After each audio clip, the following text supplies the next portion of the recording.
ఎందుకు తక్కువ మార్కులు వచ్చినాయంటే పేపర్ సరిగా దిద్దలేదు. ఎందుకు తక్కువ వచ్చినాయంటే పేపర్ సరిగా దిద్దలేదు. ఎంతమంది చెబుతారు ఈ మాట? పేపర్ సరిగా దిద్దలేదు. విన్నారా ఎవరన్నా? పేపర్ సరిగా దిద్దలేదు డైరెక్ట్గా వాడి మీదనే బ్లేమ్ చేసేస్తారు. ఇదంతా స్ట్రెస్ అన్నమాట. ఇది ఎప్పుడైతే స్ట్రెస్ వస్తుందో ఎదుటి వాడి మీద నిందలేస్తారు. ఈ స్ట్రెస్ రాకుండా ఉండాలంటే ఒకటే మార్గం. There is only one way.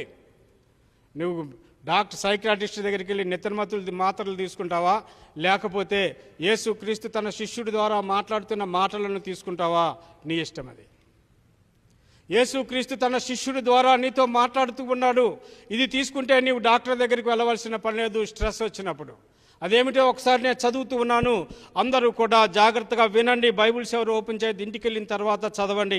ఫిలిప్పీలకు రాసిన పత్రిక 4వ అధ్యాయము 6-7 వచనములు చదువుతూ ఉన్నాను.